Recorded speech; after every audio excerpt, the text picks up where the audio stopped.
So hello dear students, आप सभी का मेरे चैनल पे स्वागत है। तो आ चुका हूँ मिलेंगे फुल सॉल्यूशन वीडियो। क्लास रहेगा 10th का हिंदी का। आपका आज बोर्ड का एग्ज़ाम हुआ था। आप क्वेश्चन पेपर कोड और ये मिला लेना, ठीक है, आराम से इस वीडियो को पॉज करके, ठीक है। तो स्टार्ट कर लेते हैं। हिंदी ये था।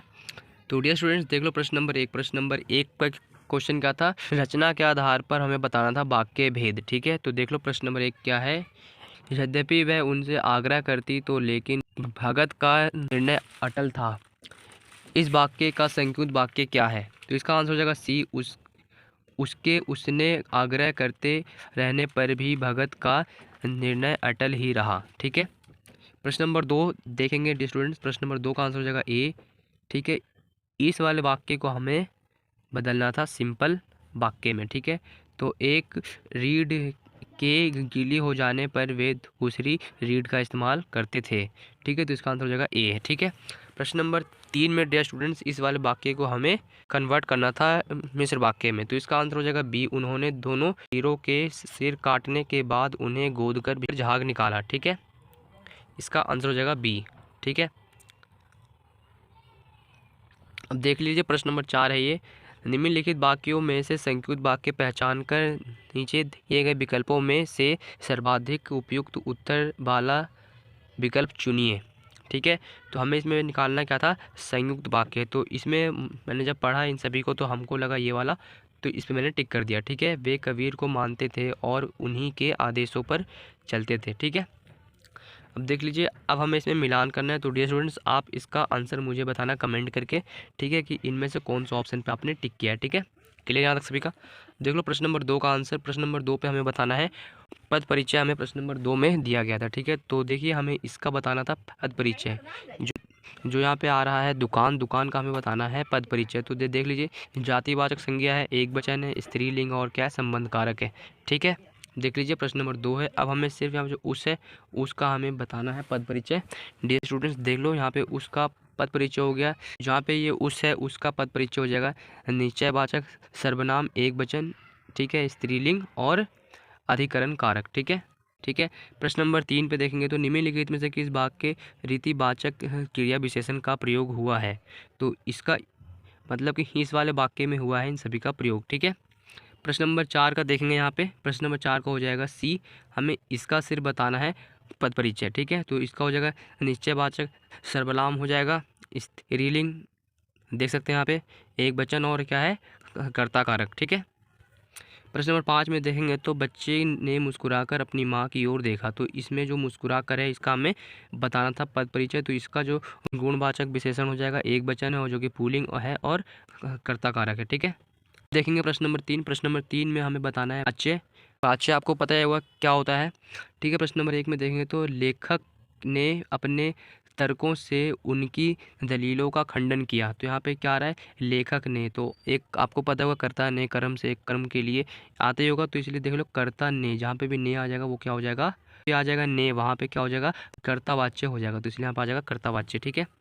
देखोगे प्रश्न नंबर 2 तो यहाँ पे देखो संगतकार द्वारा, यहाँ पे क्या आ रहा है द्वारा, इसका आंसर हो जाएगा सी कर्मवाच्य, ठीक है। अब देख लो यहाँ पे प्रश्न नंबर 3 कवि ने श्री कृष्ण के रूप सौंदर्य का वर्णन किया है। इसका हमें बताना है वाच्य क्या होगा। तो इसका आंसर हो जाएगा कवि द्वारा श्री कृष्ण के रूप सौंदर्य का वर्णन किया गया है, ठीक है।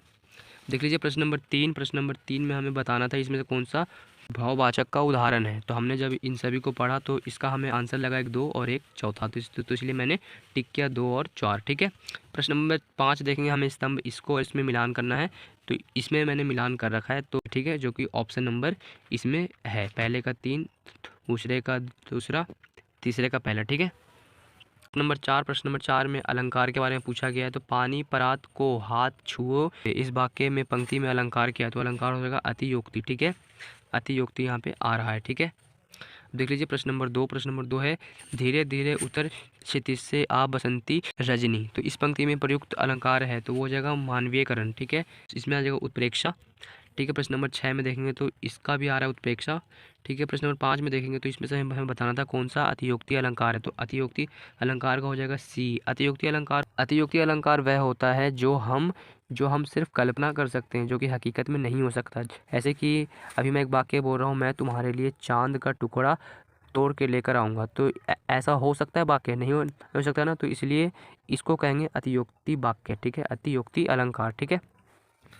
अब देख लो प्रश्न नंबर 5। प्रश्न नंबर 5 में आपको इस तरह से दिया गया था। इसका जो है प्रश्न नंबर 1 का आंसर हो जाएगा ए, अपने भीतर उठे द्वंद्व से लड़ना, ठीक है। प्रश्न नंबर 2 में देखो तो इसका आंसर हो जाएगा डी। आप आराम से पढ़ लेना, आपके पास भी क्वेश्चन पेपर होगा, ठीक है। तो इसका आंसर हो जाएगा कैसे भी कठिन परिस्थितियों में हमें उससे हार नहीं मानना चाहिए, हमें कैसे भी कठिन परिस्थितियों में उससे हार नहीं मानना चाहिए, ठीक है। प्रश्न नंबर देखेंगे 5, सॉरी प्रश्न नंबर 4 देखेंगे तो इसका आंसर हो जाएगा बी, इसका और इसका मतलब पूछ रहा था, ठीक है। प्रश्न नंबर 5 में देखेंगे तो ये कथन है और ये कारण है, तो क्या कथन कारण सही है? तो आप इस वीडियो को पॉज करके पढ़ लेना, तो आपका भी आंसर आने वाला होगा ई, कथन सही है और कारण कथन की सही व्याख्या है, ठीक है। अब देख लीजिए प्रश्न नंबर 6 है ये। प्रश्न नंबर 6 में आपको इस तरह से पठित गद्यांश मिला था। पहले का आंसर हो जाएगा यहाँ पे डी, सेकंड का आंसर हो जाएगा ए, ठीक है, थर्ड का आंसर हो जाएगा यहाँ पे सी, फोर्थ का ऑप्शन हो जाएगा यहाँ पे फर्स्ट, जो कि सिर्फ ये वाला वाक्य सही है, ठीक है। प्रश्न नंबर जो 5 है, प्रश्न नंबर 5 में ऑप्शन नंबर सी सही है। प्रश्न नंबर 7 में देख लो, आपके जो किताब है, किताब में से ये अनुच्छेद आया है, ठीक है, 5 नंबर का क्वेश्चन था। तो इसमें देखो इसमें जब आप पढ़ोगे तो इसी से तो इसका आंसर पता चल रहा है, ठीक है, तो इसलिए इसका आंसर हो जाएगा बी, ठीक है। प्रश्न नंबर देखोगे 2 तो इसका जो आंसर होने वाला है वो होने वाला है प्रश्न नंबर 2 है। प्रश्न नंबर 2 का आंसर होने वाला है सी, ठीक है, यहाँ तक सभी क्लियर। प्रश्न नंबर देखेंगे थर्ड का आंसर हो जाएगा ओजपूर्ण। प्रश्न नंबर 4 का आंसर हो जाएगा आज़ाद हिंद फौज के खिलाफ, ठीक है। प्रश्न नंबर 5 का हो जाएगा, इसका आंसर नंबर हो जाएगा डी, ठीक है, क्लियर यहाँ तक सभी का। प्रश्न नंबर 8 देखेंगे, यहाँ पे प्रश्न नंबर 8 का पहले का आंसर हो जाएगा डी, सेकंड का हो जाएगा यहाँ पे सी। इस वीडियो को पॉज करके पढ़ लेना। क्वेश्चन नंबर 9 में आपको एक किताब का ही आया है, ठीक है। प्रश्न नंबर देखेंगे, पहले का आ जाएगा ये नम्रता, पहले क्वेश्चन नंबर सेकंड पे आ जाएगा ए, ठीक है, और क्वेश्चन नंबर थर्ड का आ जाएगा क्रोध का, और प्रश्न नंबर 4 पे आ जाएगा सेवा करने वाले को सेवक कहा जाता है। प्रश्न नंबर 5 पे आ जाएगा ए, ठीक है। अब देखिए प्रश्न नंबर 10 पे कुछ क्वेश्चन आए हैं जो कि पाठ्य पुस्तक से ही आए हैं आपके। प्रश्न नंबर पहले का आंसर हो जाएगा डी, क्वेश्चन नंबर सेकंड का आंसर हो जाएगा सी, ठीक है, यहाँ तक क्लियर सभी का। प्रश्न नंबर अब देखेंगे 11। प्रश्न नंबर 11 में देखो आपको इनमें से किसी 3 प्रश्नों का ही उत्तर देना है, ठीक है। तो देख लीजिए, आप शायद इस तरह से लिख सकते थे, आपकी मर्जी है, ठीक है। अगर आपने पाठ पढ़ा होगा तो आप और भी अच्छे से करके आए होंगे, ठीक है। प्रश्न नंबर देख लो, ये है का आंसर, ठीक है डियर स्टूडेंट्स। और बाकी के तो आसानी क्वेश्चन थे कि आपको अनुच्छेद लिखना था, विज्ञापन लेखन था, बाकी सब तो आप लोगों ने कर लिया होगा। तो इस तरह से मेन था एमसीक्यू वाले क्वेश्चन, मैंने सारे के सारे एमसीक्यू वाले बता दिए। Thanks for watching this video. अगर आपका कोई और सा है सेट तो मुझे कमेंट करो, ठीक है डियर स्टूडेंट्स। अगर मैंने इस वीडियो में कोई गलत ऑप्शन बता दिया है तो आप मुझे वीडियो के कमेंट सेक्शन में कमेंट कर सकते हैं, ठीक है। Thanks for watching.